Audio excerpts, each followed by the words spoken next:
इंद्रजित सावंत सरांचं जे viral video झालेला आहे त्याच्यावरनं इंद्रजित सावंत सरांचं आम्ही स्टेटमेंट नोंदवलं. त्या स्टेटमेंटवरनं जुना राजवाडा पोलीस स्टेशनला 140/2025 नुसार गुन्हा दाखल आहे. तो गुन्हा 196, 197, 299, 302, 151(4) आणि 352 BNS या सेक्शननुसार तो गुन्हा दाखल आहे.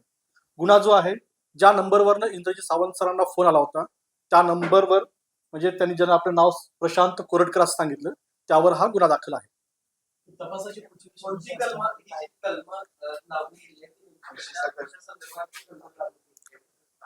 196 जे आहे, 2 भिन्न गटामध्ये शत्रुत्व वाढवेल, एकोपा टिकवण्यास बाधा निर्माण होईल अशा प्रकारचं कृत्य करणे. 197 जे आहे BNSचं, राष्ट्रीय एकात्मतेला बाधा निर्माण होईल अशा प्रकारचं कृत्य करणं. 299 जे आहे, विविध वर्गाच्या धार्मिक श्रद्धा ज्या असतात त्यांचा अपमान करणारी कृती आहे. 302 जे आहे, कुठल्याही व्यक्तीच्या धार्मिक भावना दुखावणे याबद्दलची कृती आहे. 351(4) जे आहे, फौजदारी पात्र धमकी जी आहे, त्यांना जे धमकी मारण्याची धमकी दिली होती त्या धमकीबद्दल आहे. आणि 352 जे आहे, शांतता भंग घडेल अशा प्रकारची कोणतीही कृती करणे. अशा विविध कलमांवर गुन्हा दाखल करण्यात आलेला आहे. आणि पुढील तपास जो आहे, आता हा जो नंबर आहे मोबाईल नंबर, त्या मोबाईल नंबरचा आम्ही सायबरच्या मदतीने तांत्रिक अनालिसिस करून पुढील तपास आम्ही करीत आहोत.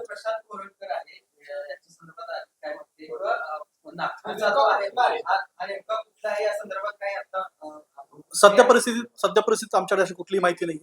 जेव्हा सायबरकडनं सगळी माहिती मिळेल त्यावर नंतर बोलता येईल. रेसिडेन्सी बद्दल फिर्यादीमध्ये काय उल्लेख नाहीये.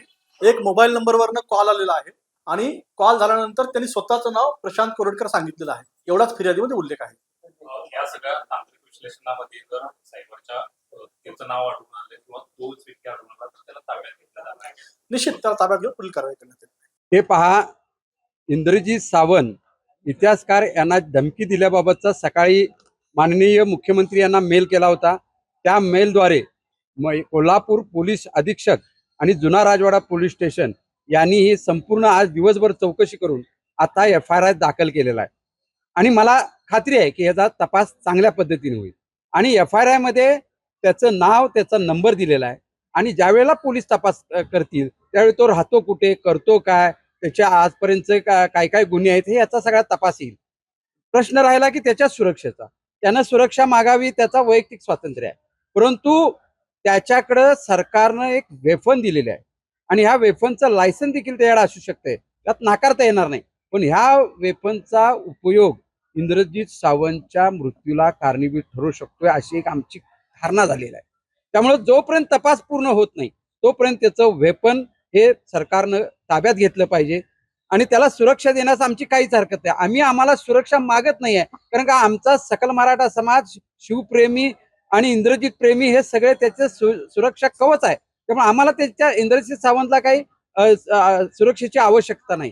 पोलिसांनी आज FIR दाखल करून घेतलेला आहे. योग्य रीतीने तपास होईल आणि संबंधिताला अटक होईल. तो कितीही गुन्हेगार, माझा आवाज नव्हे तो मी नव्हेच असं नाटकाचं पात्र जरी करत असला तरी त्याचा तपासामध्ये सर्व काही उघड होईल आणि त्याला शिक्षा होईल याची आम्हाला खात्री आहे.